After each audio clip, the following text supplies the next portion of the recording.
जय श्री राम। बहुत बहुत स्वागत करता हूं आप सभी का एक बार फिर से अपने YouTube चैनल पर। मैं पंडित आशीष शर्मा। मेरा आज का ये वीडियो रहेगा वृषभ राशि के जातकों के लिए। कैसा रहेगा अक्टूबर 2022, क्योंकि यह वीडियो चंद्र राशि पर आधारित है। यहाँ हम चंद्रमा से देखेंगे ग्रहों की स्थितियों को और उनका आपके जीवन में क्या प्रभाव पड़ने वाला है उसके बारे में विस्तृत चर्चा करेंगे। इस महीने सूर्य, बुध, शुक्र और मंगल ये चार मुख्य ग्रह राशि परिवर्तन करेंगे।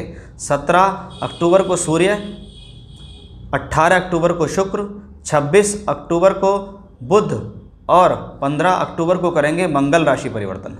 इन राशि परिवर्तन का आपके जीवन में क्या प्रभाव रहेगा और आपकी राशि से योग कारक भाग्य और कर्म के मालिक शनिदेव वक्री अवस्था से मार्गी अवस्था में चलेंगे 26 अक्टूबर के बाद। यानी कैसा रहने वाला है ये कॉम्बिनेशन, माफ़ कीजिएगा 23 अक्टूबर के बाद शनि का ट्रांजिट जो है वक्री से मार्गी होगा, उसका आपके जीवन में क्या प्रभाव पड़ने वाला है उसके बारे में विस्तृत जानकारी यहाँ होने वाली है। जहाँ हम जीवन के सभी मुख्य क्षेत्र, शिक्षा, व्यवसाय, विवाह, संतान, आपका स्वास्थ्य, आपका कार्यक्षेत्र, तरक्की, सभी को लेकर यहाँ विस्तृत जानकारी आपको दी जाएगी। जब महीने की शुरुआत होती है तो ग्रहों की गोचरीय स्थिति आपके सामने देखिए किस प्रकार की रखी हुई है, जिसमें सबसे पहले हम स्वास्थ्य के बारे में बात करते हैं कि स्वास्थ्य देने वाला ग्रह है कौन। स्वास्थ्य देगा आपकी राशि का मालिक, और आपकी राशि का मालिक है शुक्र।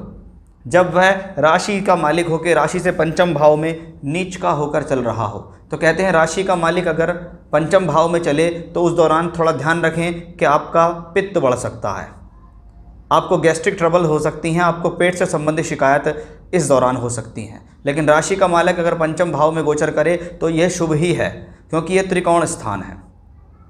त्रिकोण स्थान है तो स्वास्थ्य के दृष्टिकोण से अच्छा रहेगा, मान सम्मान के दृष्टिकोण से अच्छा रहेगा। बुद्धि स्थान पे बैठा है तो बुद्धि के बल पर आप आगे जीवन में आगे बढ़ेंगे, आपके द्वारा बनाई गई योजनाएं सफल होंगी। यही शुक्र पंचम भाव में बैठकर शुभ फल जब और अधिक दे रहा होता है जब इसके साथ उच्च का बुध इसका नीचभंग राजयोग कर रहा होता है। यानी बुध के स्थान में, यानी त्रिकोण स्थान में शुक्र बुध का एक लक्ष्मी योग बन रहा है। ये लक्ष्मी योग जातक को जीवन में राइज कराने के लिए अच्छा होता है कि मैंने अपनी बुद्धि से राइज किया, मैंने अपने जीवन में सफलता हासिल कर ली। उस लिहाज से ये शुक्र बुध से सहयोग पा रहा है। 18 अक्टूबर के बाद शुक्र का परिवर्तन होगा। शुक्र भले ही छठे भाव में होंगे लेकिन यहाँ ये शुक्र अपनी ही राशि में स्वग्रही होंगे। छठे भाव का मालिक छठे भाव में रोग प्रतिरोधात्मक क्षमता देता है, परिस्थिति से लड़ने की क्षमता देता है, शत्रुओं को हराने की क्षमता देता है। बस केतु उसके साथ में है तो ध्यान रखें कोई गोपनीय शत्रु या कोई गोपनीय षड्यंत्र आपके आसपास चल रहा होगा, उस पर थोड़ी नज़र आपको रखनी है कि कोई आपको किसी चीज़ में फंसाने का प्रयास ना करे। अतः अपने काम से काम रखकर आपको उस दौरान चलना होगा। अब यदि हम बात करते हैं आपके जीवन में प्रेम प्रसंगों के बारे में, लव लाइफ और एजुकेशन के बारे में, तो वो सब देने वाला 5th हाउस है। 5th लॉर्ड इन 5th हाउस बुध उच्च का है, अच्छी शिक्षा का संकेत, शिक्षा से प्राप्ति का संकेत। जीवन में आपके बल पर आपने कुछ प्राप्त किया, आपने अपनी बुद्धि से प्राप्त किया, क्योंकि बुध यहाँ उच्च का है, मूल त्रिकोण है, स्वग्रही है। इसका मतलब ऐसा ग्रह कभी कभी शेयर मार्केट, जुए, सट्टे, लॉटरी से भी पैसा दे देता है। 26 अक्टूबर तक बुध अपनी उच्चस्थ अवस्था में रहेंगे तो तब तक के लिए एजुकेशनली ये कॉम्बिनेशन बहुत अच्छा है। शिक्षा के प्रचार प्रसार के लिए अच्छा है। किसी प्रकार की एजुकेशन स्टार्ट करना, एडमिशन लेना है, एडमिशन हो जाएगा। मतलब शिक्षा से संबंधित कोई भी काम हो, आप अपने जीवन में पढ़ रहे हो, पढ़ना चाहते हो, स्टार्टिंग करना चाहते हो, फिर से शिक्षा का शुरुआत करना चाहते हो, तो आपके लिए ये समय बहुत ही अनुकूल है, बहुत ही उपयोगी है। और इसके साथ सूर्य भी चल रहे हैं जो आपके सुख स्थान के मालिक हैं। अब ये सुख स्थान का मालिक शुक्र बुध के साथ, सूर्य बुध और शुक्र के साथ मिलकर एक अच्छा योग बनाता है कि भाई 17 अक्टूबर तक सूर्य भी इसी राशि में रहेंगे, 26 अक्टूबर तक बुध यहाँ रहेंगे और 18 अक्टूबर तक शुक्र यहाँ रहेंगे। लेकिन तब तक के लिए ये कॉम्बिनेशन बहुत अच्छा है। लेकिन सूर्य चिंता बढ़ानी शुरू कर सकते हैं। कब से? 17 अक्टूबर के बाद से, क्योंकि तब ये सूर्य चौथे घर का मालिक होकर छठे घर में नीच का रहेगा। ऐसे समय में भूमि, जमीन, जायदाद, प्रॉपर्टी से संबंधित कोई काम ना करें, किसी भी प्रकार की लेवा बेची ना करें, कोई एग्रीमेंट साइन ना करें, कोई परचेज ना करें, कोई वाहन ना खरीदें, कोई प्लॉट के लिए रजिस्ट्री ना करें। ये समय आपके लिए शुभ नहीं है। इस दौरान ध्यान रखें कि आप किसी भी प्रकार के वाहन चलाने में विशेष सावधानी आपको रखनी होगी, क्योंकि ये समय वाहन के दृष्टिकोण से या मकान प्रॉपर्टी के दृष्टिकोण से ठीक नहीं है। अगर आपके पास ऑलरेडी मकान प्रॉपर्टी है तो चौथे घर का मालिक जब छठे घर में नीच का होकर केतु के साथ इन्वॉल्व हो जाता है, जिसको हम ग्रहण दोष बोलते हैं, तो ये परिवार के अंदर अशांति का माहौल होता है। तो थोड़ा 17 अक्टूबर के बाद स्थिति को संभालें तो ज़्यादा बेहतर रहेगा। पैसे के मुकाबले देखें कि पैसे के दृष्टिकोण से, फाइनेंस के दृष्टिकोण से समय अच्छा है, क्योंकि बुध राशि से दूसरे घर का मालिक भी है। ये दूसरा और ये पांचवा, यहाँ का मालिक बुध उच्च का है। इसका संबंध एकादश भाव से बनता है, जहाँ पर बैठे हैं बृहस्पति उसको दृष्टि दे रहे हैं। लाभ का मालिक अपने स्थान पर मजबूत है, यानी बृहस्पति धन कारक, बृहस्पति लाभ कारक। बृहस्पति शुक्र बुध से संबंध बनाकर धन योग बनाता है, आपके धन योग में बढ़ोतरी करता है। यानी शुक्र बुध का संयोग इस महीने अवश्य ही आपको कुछ बड़ा हासिल करने में सक्षम होगा। यानी लाभ की स्थिति, तरक्की की स्थिति, प्रमोशन की स्थिति, नए काम में सफलता की स्थिति इस शुक्र बुध और बृहस्पति के बदौलत आपको दिखाई दे रही है। अब आपके भाग्य और कर्म को किसने संभाला?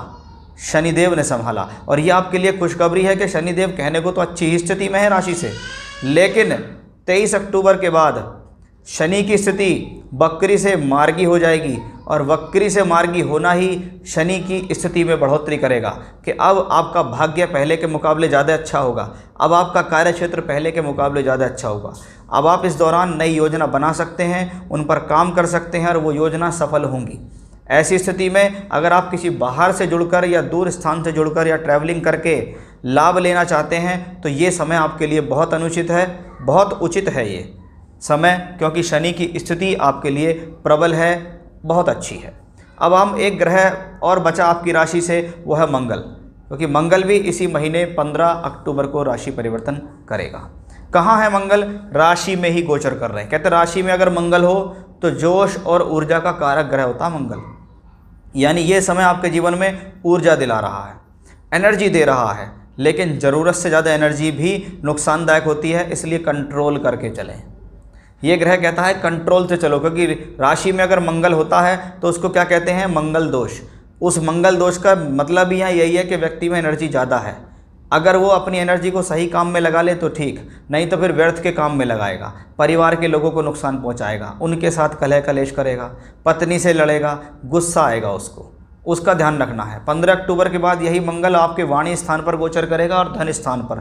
पहले वाणी है, बाद में धन है, इसका ध्यान रखें आप कि अगर आपकी वाणी ठीक नहीं है, वाणी आपकी कुशल नहीं है, तो समझ लीजिएगा आपका व्यापार भी अच्छा नहीं है, आपकी नौकरी भी अच्छी नहीं है, आपका पैसा भी अच्छा नहीं है। और मंगल थोड़ा सा ब्लंट प्लैनेट होता है, जो मुंह में होता है उसको बोल देता है। कभी कभी आपकी बातें लोगों को रूखी लग सकती हैं। आप अपनी वजह से ही, अपनी वाणी की वजह से धन का नुकसान कर सकते हैं।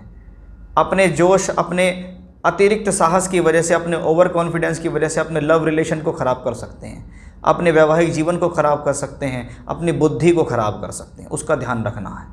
मंगल की अष्टम दृष्टि जब शनि के ऊपर पड़ती है तो इस दौरान पिता के स्वास्थ्य का ध्यान रखें, और आपको भी कमर के दर्द से संबंधित चिंता हो सकती है, इसका भी आपको विशेष रूप से ध्यान रखना होगा। तो यहाँ भाग्य और कर्म के दृष्टिकोण से समय ठीक है, व्यापार नौकरी के दृष्टिकोण से ठीक है। सूर्य बुध और शुक्र की युति शुरुआत में बहुत अच्छी है, जहां बुध शुक्र बृहस्पति से संबंध बनाकर लक्ष्मी योग भी बना रहे हैं। सावधानी देखनी है, मंगल से सावधान रहना है, और बाद में नीच के सूर्य केतु से सावधान रहना है। यानी हनुमान जी की उपासना करो, बजरंग बाण, हनुमान चालीसा, हनुमान अष्टक कुछ भी पढ़ो, आपके लिए बहुत अच्छा रहेगा। आदित्य हृदय स्तोत्र का पाठ करेंगे 17 अक्टूबर के बाद तो और अच्छा रहेगा। भगवान गणेश की उपासना करेंगे तो भी आपको अवश्य लाभ मिलेगा। तो किस किस तारीख में आपके साथ क्या क्या हो सकता है और क्या क्या बदलाव देंगे ग्रह, और उनका आपके जीवन के सभी पहलुओं पर क्या प्रभाव पड़ेगा, उसकी विशेष जानकारी उपाय के साथ आपको दी है। समझिए और करिए, तभी आप लाभ उठा सकते हैं। यह था मेरा आज का विषय। फिर से इसी प्रकार की जानकारी लेकर आपके सामने हाजिर होऊंगा मैं। तब तक के लिए बने रहिएगा मेरे साथ। जय श्री राम।